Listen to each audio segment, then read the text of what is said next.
শিরের শারদ প্রাতে বেজে উঠেছে আলোকমঞ্জি ধরণীর বহিরাকাশে অন্তরিত মেঘমা প্রকৃতির অন্তরাকাশে।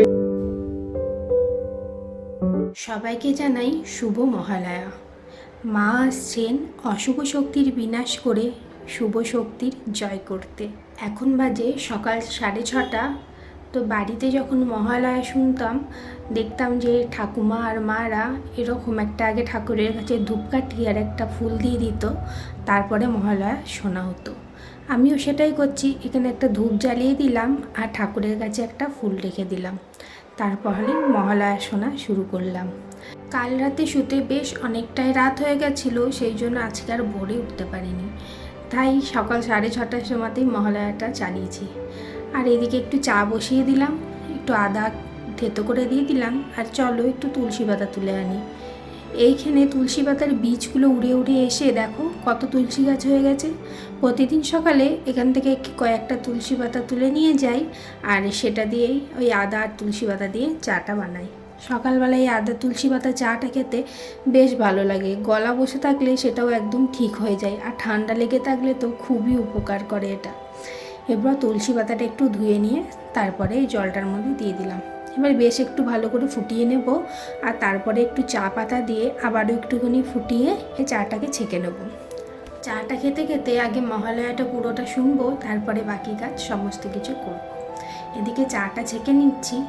অরিন্দম এখনও ওঠেনি, ও শুয়ে শুয়ে মহালয়া শুনছে, আর ওর চাটা পাশে একটু ঢাকা দিয়ে রেখে দিচ্ছি, যখন উঠবে তখন আবার একটু চিনি দিয়ে গরম করে দেবো।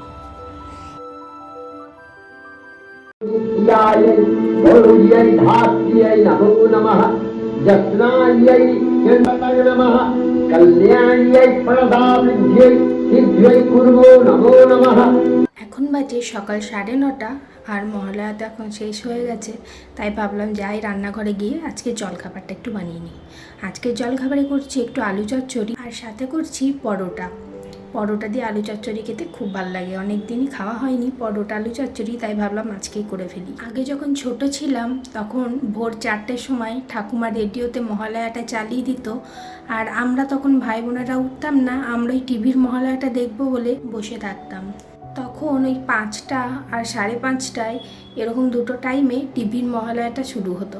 তখন ঠাকুমা ডেকে দিত আমাদেরকে যে টিভির মহালয়া এবার শুরু হবে। তখন কি টিভিটা চালানো হতো, আর আমাদের কয়েকজন প্রতিবেশীও আসতো, সবাই মিলে একসঙ্গে বসে মহালয়া দেখা হতো। সত্যি দিনগুলো কিভাবে পেরিয়ে যায়। তবে এখন মহালয়া বলতেই বুঝি বীরেন্দ্রকৃষ্ণ ভদ্রের মহালয়াটা। এখন যখনই মহালয়া চালানো হয় প্রতিবার, তখন এই মহালয়াটাই চালানো হয়, যেটা ঠাকুমা ভোরবেলায় শুনতো আর আমরা কিছুই বুঝতাম না।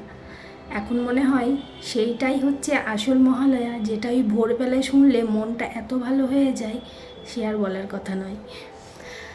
চলো এইদিকে আলু চচ্চড়িটা বসিয়ে দিয়েছি। আলুগুলো কেটে একটু কালো জিরে একটু কাঁচা লঙ্কা ফোড়ন দিয়ে তারপর আলুটাকে দিয়ে একটু হালকা ভেজে নিয়ে একটু নুন, একটু চিনি, একটু হলুদ গুঁড়ো আর টমেটো দিয়ে হালকা একটু নেড়ে তারপরে জল দিয়ে দিলাম। এবার ঢাকা দিয়ে কিছুক্ষণ ফুটিয়ে নেব, আর ততক্ষণে পরোটার ময়দাটা আর আটাটা মেখে দেবো, মানে আটা ময়দাটা একসাথে মেখে নেবো। কিছুটা এখানে ময়দা দিয়ে দিচ্ছি, আর দিয়ে দিলাম কিছুটা আটা, আর দিয়ে দেবো একটুখানি নুন, একটুখানি চিনি, একটুখানি তেল, আর একটু কালো জিরে নিয়ে হাতে একটু ঘষে এটাও আজকে পরোটার সঙ্গে দেবো।